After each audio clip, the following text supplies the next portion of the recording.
ஒட்டுமொத்த இந்தியாவின் மானத்தை நம்முடைய பிரதமர் உலக நாட்டு அரங்கில் கேவலப்படுத்தியிருக்கார். இவர் என்னடா அடிக்கடி அமெரிக்கா போகிறார், வெளிநாடுகளுக்கு போகிறாருன்னு நம்ம நினச்சிக்கிட்டு இருக்கோம். நம்ம கூட இந்தியாவோட பொருளாதாரத்தை தூக்கி நிறுத்திடுவார் அப்படின்னு நினச்சோம்.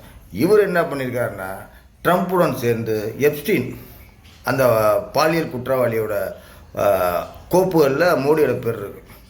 இதில் ட்ரம்ப்லாம் அந்த குற்றவாளியுடன் சேர்ந்து இந்த 12-13 இளம் பெண் குழந்தைகளை கடத்திட்டு அவங்களுக்கு செக்ஸ் ட்ராயா, அது விளையாட்டு பொம்மை போல் செக்ஸுக்கு பயன்படுத்தியிருக்காங்க.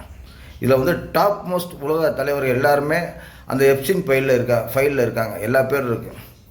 அதில் மோடியோட பேர் இருக்குது. அந்த வீடியோலாம் பார்க்கும்போது நமக்கு ரொம்ப கண்ணு கலங்குது. இன்றைக்கி உலக நாடுகளே நம்ம இந்தியாவை பார்த்து கேவலமாக பார்க்குது. அந்த அளவுக்கு மோடியோட செயல்பாடுகள் இருக்குது. இப்போ புழல் ஜெயிலு ரெஜிஸ்டர் அந்த புத்தகத்தில் அந்த வருகை பதிவேட்டில் ஒருத்தனோட பேர் இருக்குன்னா அவன் குற்றவாளியாக இருக்கணும், கொலகாரனாக இருக்கணும், கஞ்சா கடத்தினவனாக இருக்கணும், போதை வஸ்து இந்த மாதிரி பயன்படுத்தினவன் இருக்கணும், இல்லைன்னா அந்த சிறைக்கு போனவனாக இருக்கணும். அவன் பேர் தான் புழல் ரெஜிஸ்டர் அந்த வருகை பதிவேட்டில் இருக்கும்.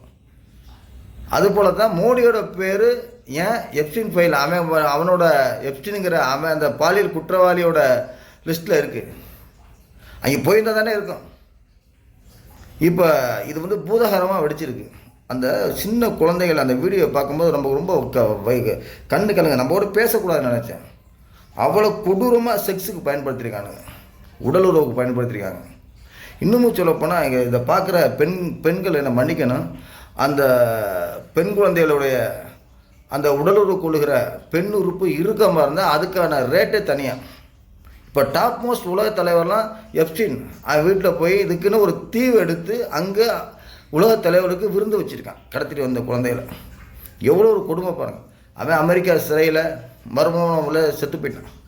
ஆனால் அமெரிக்கா நீதிமன்றம் இப்போ அதோட கோப்புகளை வெளியிடுது. இப்போ கிட்டத்தட்ட பல லட்சம் பக்கங்கள் கொண்ட கோப்புகளில் இப்போ ஒரு 10 விழுக்காடு கூட வெளியிடலை.